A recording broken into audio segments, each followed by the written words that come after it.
So once we have a density estimation, then the question is, how do we generate a sample from a particular distribution? Okay. So generating samples from a distribution itself is quite an interesting field. So first of all, why would we want to generate a sample? So many times what we want to do is we want to augment the data. We want to increase the number of samples that we have. For that, we want to increase we want to generate realistic looking samples. We could also want to not use the original training samples because they are copyrighted. So we want to generate new fake samples. We want to generate fake samples to test the boundary robustness of classifiers, that how close are classifiers to a particular decision boundary, etc. And another reason could be that we want to approximate some expectation. So if I want to find a function expected value of function x, f of x, right?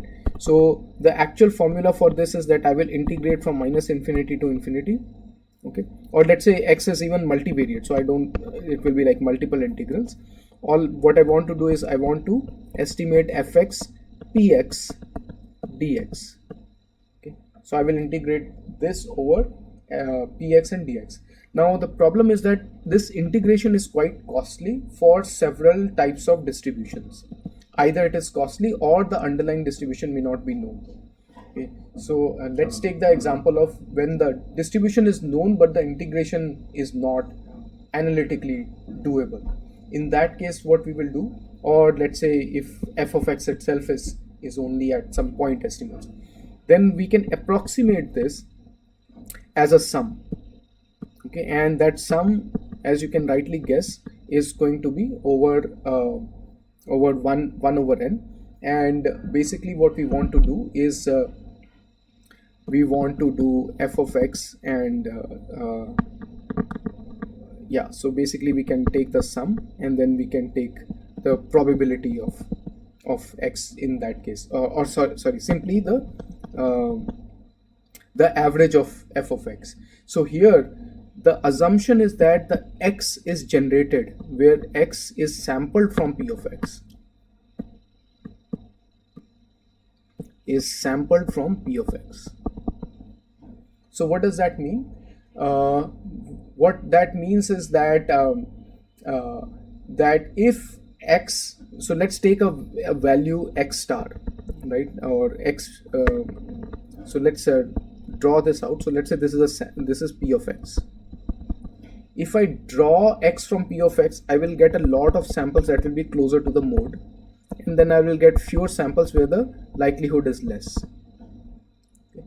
So if it is a smooth function, now let's draw f of x. It could be any function.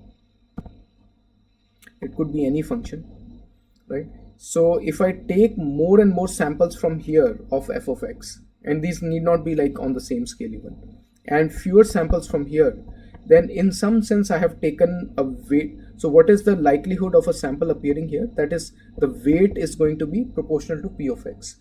So naturally I'm taking some sort of a weighted average if I sample x from p of x and then simply sum the function based on that.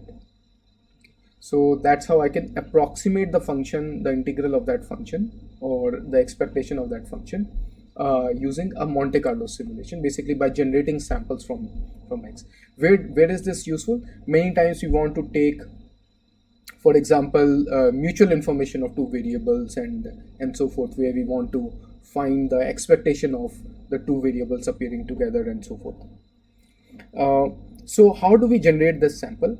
If the cumulative distribution function is simple, and I'll tell you what simple means in a bit, then the procedure is simple, straightforward.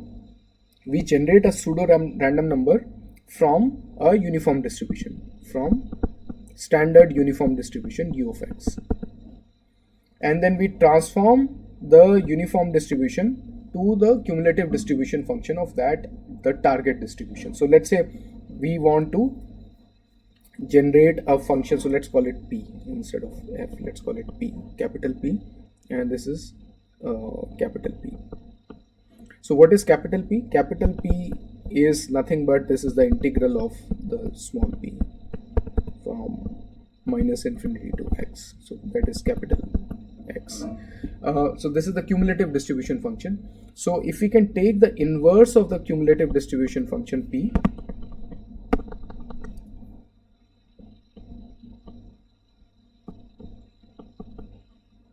okay, that's all we need to do for samples generated from a uniform distribution. Why does this work? Okay, so take an example of a cumulative distribution function. So let's say a Gaussian cumulative distribution function. It will start from 0 and it will slowly rise up to 1. So it will go from 0 to 1. Alright. Now imagine that that we want to sample from this distribution such that we get more and more samples from wherever the density is higher, which means the slope is large, and fewer samples from the places where the density is smaller, which means the slope of the PDF is smaller, because density is the derivative of cumulative distribution function. So here all we need to do is, if we take the inverse of this function, we know that it will go from 0 to 1. And so basically if we take this uniform distribution function, standard uniform that goes from 0 to 1, and rises from 0 to 1, if we take the inverse of that, we will be sampling from the distribution small p, whose integral is capital P. But this assumes that you can compute the CDF and you can compute the inverse of the CDF. Okay, so that is a tall order it's not possible for all kinds of distribution. It's very difficult for all kinds of distribution. So this is only useful for standard distributions such as a normal distribution or the exponential distribution, where we know P, we can convert from P to capital P, and we can take the inverse of that. If we have multivariate distributions, one way to do that would be, let's say if we have P of xy, right? If it is factorizable to P of x times P of y, then we can simply generate samples from P of x using the CDF type approach, and generate samples from P of y using that CDF type approach, and we can multiply the two, and that will give us a joint probability. But not all distributions are factorizable. Factorizable means that the two data dimensions are independent of each other. In a Gaussian, that would mean that the Gaussian is always axis aligned, and we cannot make use of tilted Gaussian. So this one, for this, this may not work very well.